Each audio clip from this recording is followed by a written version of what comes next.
everyone. This is Dani Frederick. I hope you are well. Coming through with a quick message around some healings from St. Joan of Arc and Yeshua, Jesus.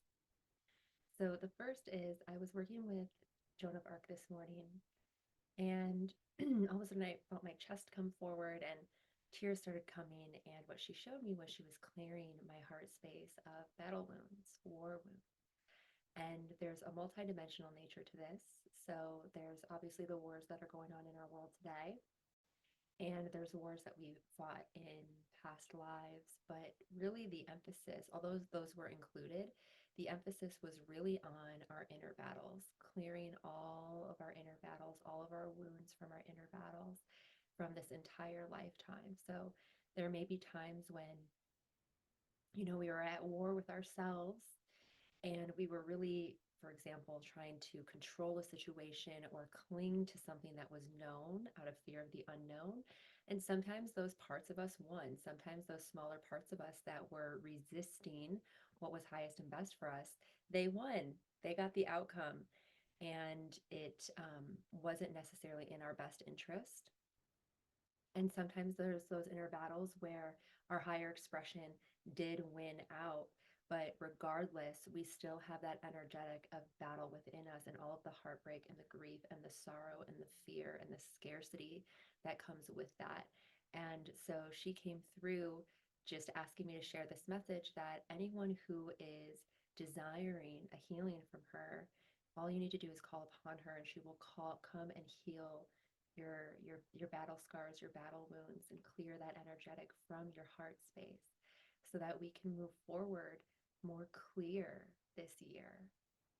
More in our joy, more in our true nature, more in our vulnerability, more in our authenticity, because that's really hard to do when we're carrying old energetics of being hurt before or being in struggle within. Like, oh, I want to go this way, but like, why aren't I moving forward? Or what's having not being very clear on our direction. So she's coming through with that offer. And for those of you who maybe haven't worked with ascended masters before, I'll give a quick just disclaimer that ascended masters aren't coming through as deities to be worshipped or something outside of ourselves that's going to save us.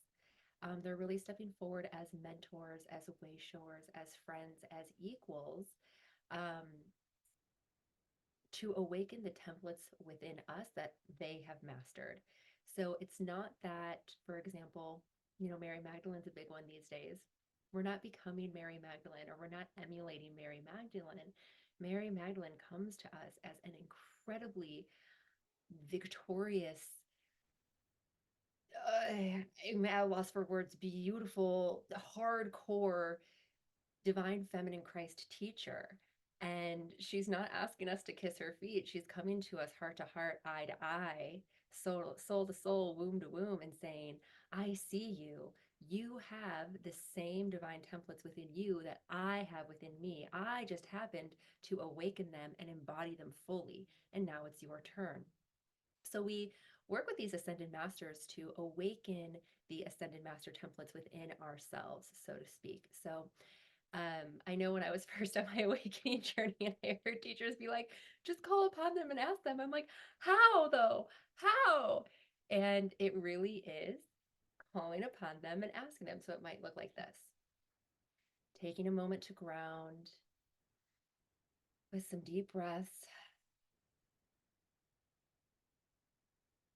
and then just asking, I call upon St. Joan of Arc from unconditional love. And I ask for a healing of my heart space in the way that is highest and best for me and overseen by my higher self. Now, that actually has quite a few things behind it, even though it feels kind of simple, but you always want to ask for whoever you're working with to step forward from the space of unconditional love. This is just an extra protective measure to make sure that you are connecting with the highest and best emanation of who you're calling in, and you're actually working with who you're calling in. And then just saying, as overseen by my higher self for my highest and best good is just another existing layer of that. So that's really just what we call spiritual energetic hygiene. And it's just good to get into the rhythm of that. I don't share that out of, being in fear or anything like that. If all you can remember in the moment is Saint Joan of Arc, help me out, girlfriend, let's go. And you open, that's cool too. But it is really good just to get in the habit of, hey, I call upon my, let's say, the ancestors. I call upon my ancestors who are fully healed and fully whole and want to help me out of unconditional love. Always add that unconditional love piece. That's just, I highly recommend that. So, yes, Joan of Arc, she's stepping forward to help us clear our heart space of all the times we've been in battle and confliction with ourselves.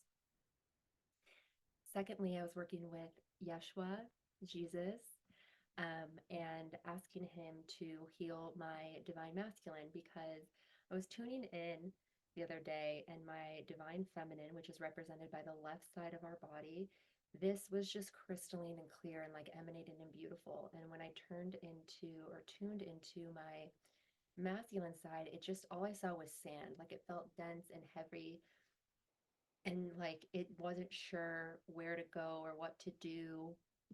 And so I called upon Jesus and I asked him, please, I asked for a healing of my divine masculine.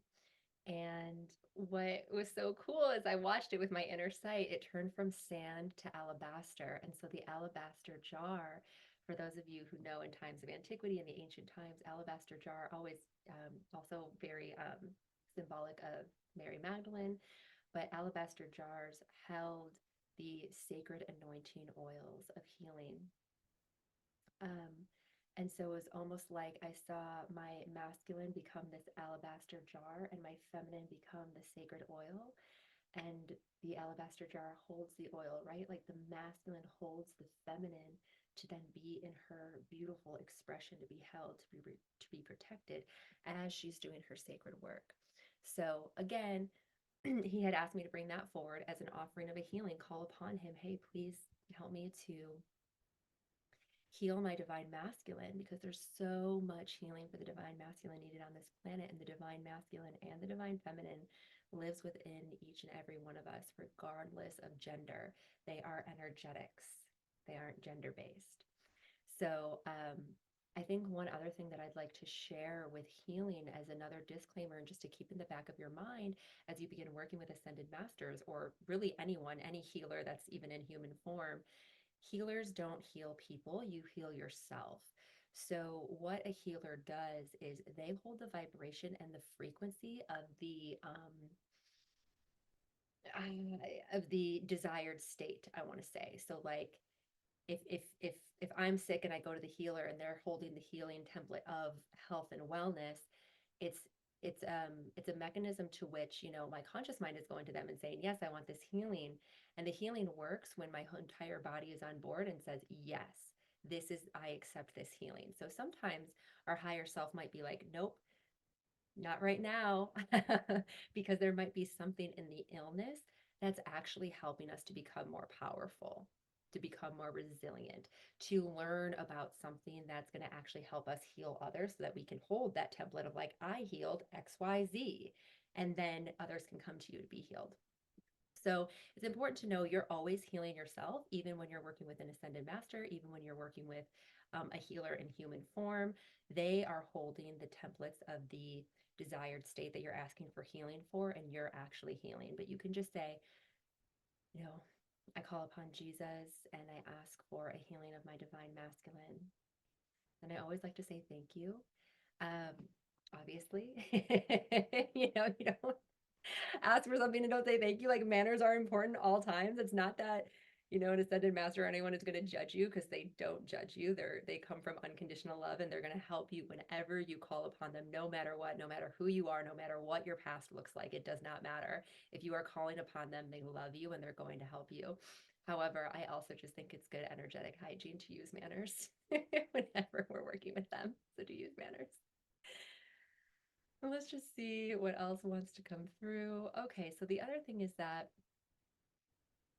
depending on, the state of your subtle energy body, you might be able to feel the healing occur. You might see something in your mind's eye. You might just know it in your body that it happened. You may feel nothing, especially if you're new to the work, you may feel nothing.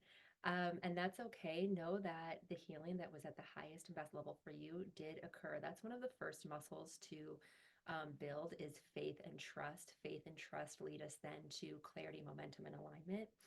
So, if you do this, just, ask for it. And if you're like, I don't know if this is working, whatever, who cares? Then be in the unknown. All of this stuff, one of the biggest things for the spiritual path is to trust beyond the mind. Trust beyond the mind. The mind is understanding and logic, the heart is a knowing.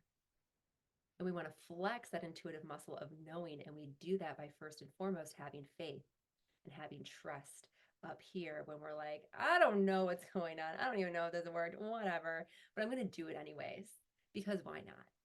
Right. So that's it for today. Call upon Joan of Arc, call upon Yeshua, Jesus, however you relate to them, whatever you want to call them. That's most resonant for you. But that's the deal. We're they're really all the ascended masters are really wanting to come through from a space of unconditional love for health and healing of everyone and our planet. So I hope this was helpful. If you have any questions, please do drop them in the comments below.